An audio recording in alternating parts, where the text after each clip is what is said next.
Light, पाणी, गटरी, lockdown झालं, पूर आला, जातीभेद कधी केलेला नाही. लाडकी बहीण योजना विकासाच्या जोरावरच हे मतं माग नुसतं पोकळ आश्वासन म्हणजे नेतृत्वच उरलेलं नाही.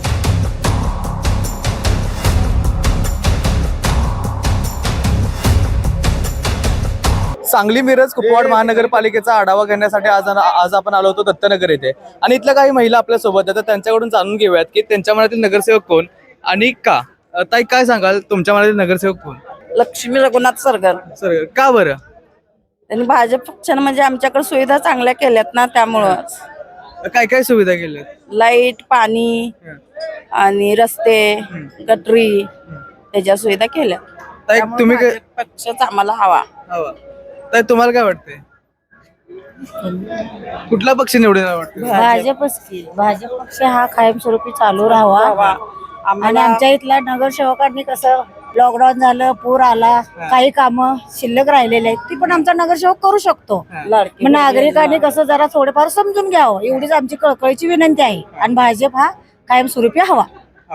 ताई, तुम्हाला काय वाटतंय कुठला पक्ष निवडून यायला पाहिजे? भाजपच पक्ष हा निवडून यावा, कारण की भाजप हा पक्ष असा जातीभेद कधी केलेला नाही, गरिबाचा हात धरून चालणारा पक्ष आहे. त्यामुळे भाजपच पक्ष निवडून येणार. भाजपच पाहिजे. भाजपच पाहिजे. काय वाटतं ह्यावेळी येईल मग भाजप? ह्या वेळेला भाजपच येणार. येणार? येणार. ताई, आणि काय सांगाल तुम्हाला, म्हणजे का भाजपच का हवंय? लाडकी बहीण योजना केली ना चालू आता, त्यामुळं आता महिलांना हे झालं, त्यामुळं हे भाजपच पक्ष आम्हाला हवा. काय फायदा होतो लाडक्या बहिणीचा? 1500 रुपयाचे काय? 1500 रुपये म्हणजे कसं आता लढ अडचणी महिलांच्या असतात, त्यामुळे निघतात त्या, त्यामुळे हे भाजपच पक्ष हवा. विरोधक म्हणतात की 1500 पण काय होत नाही, काय गरज नाही त्याची. गरज नाही, खरं महिलांसाठी खूप आहे ना ते. फायदा होतो त्याचा? हो, होतो फायदा तुम्हाला? होतो की महिलांसाठी. काय सांगाल ताई, 1500 रुपयाचा फायदा होतो? लाडक्या बहिणीचा फायदा महिलांसाठी भरपूर झालेला आहे, कारण की महिलांच्या किरकोळ अडचणी भरपूर असतात, किरकोळ अडचणी, त्यामुळे 1500 रुपयामधनं बायकांच्या बारीक सारीक गोष्टी सगळ्या निभावून जातात. त्यामुळे लाडक्या बहिणी योजनेचा फायदा सगळ्या महिलांना चांगला झालेला आहे.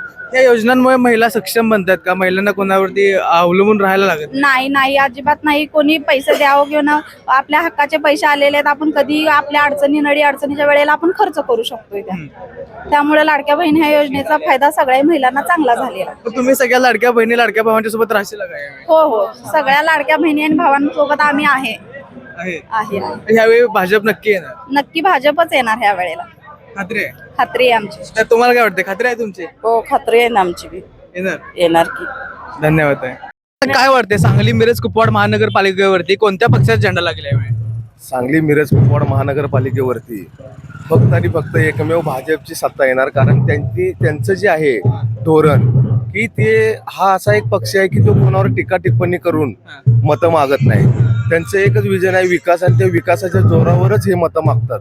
आणि जसं देशाचे आदरणीय पंतप्रधान मोदीजी म्हणतात सबका साथ सबका विकास, हे एक भाजपचे हे आहे की सर्व घटकांना सोबत घेऊन भाजप पक्ष हा पुढे चाललाय. बरोबर. त्यामुळं फक्त आणि फक्त सांगली मिरज कुपवाड महानगरपालिकेवर भाजपचा झेंडा एक हाती सत्ता येणार. पण विरोधक म्हणतात सांगलीमध्ये विकास कामं झालेलीच नाहीत भाजपकडून. विरोधक जे म्हणतायत की विकास कामं झाली नाहीत, त्यांनी स्वतः जाऊन जिथं विकास झालाय तिथं सगळं लोकांनी म्हणजे त्या बघावं की विकास झालाय का नाही. नुसतं पोकळ आश्वासनं आणि अशा गोष्टी भाजप करत नाही. भाजपने जे आश्वासनं दिलेले आहेत म्हणजे फार केंद्रात असू दे, राज्यात असू दे आणि ग्राउंड लेवलला ती आश्वासनं पूर्ण करण्याची ताकद पूर्णपणे भारतीय जनता पार्टी पक्ष हा ठेवतो. दादा, तुम्हाला काय वाटतंय? भाजप. का बरं भाजपच?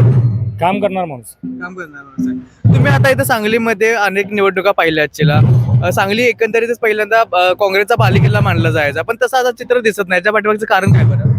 सांगलीमध्ये काँग्रेसचं हे काही चित्र स्पष्ट झालंय. कारण इथं काँग्रेसला म्हणजे नेतृत्वच उरलेलं नाही साहेब. काय पूर्वी कसं होतं की सांगलीमध्ये काँग्रेसचा नेतृत्व एकदम हे होतं, मजबूत होतं. त्या पद्धतीनं आता सांगलीमध्ये काँग्रेसला नेतृत्व राहिलेलं नाही. काँग्रेसकडून विकास कामं झालीत की नाहीत? साहेब, तुम्हीच सर्वे करा ना, तुम्हीच सगळं दाखवा जनतेला. काँग्रेसचे जिथे जिथे वार्ड आहे तिथे जाऊन तुम्हीच दाखवा लोकांना की काय विकास झालाय. आता राहिला प्रश्न विकासाचा. आता काही गोष्टी अशा आहेत की हे 3-4 वर्ष प्रशासनाच्या हातात जो कारभार होता महापालिकेच्या निवडणुका उशिरा लागल्यामुळं ह्या गोष्टी काही ते पेंडिंग आहेत. ते आता जे भाजपचे उमेदवार जे निवडून जातील महापालिकेत ते ह्याच्या डबल जोमानं काम करून या भागातला विकास 100% करणार. त्यामुळं लोक भाजपलाच निवडून देणार.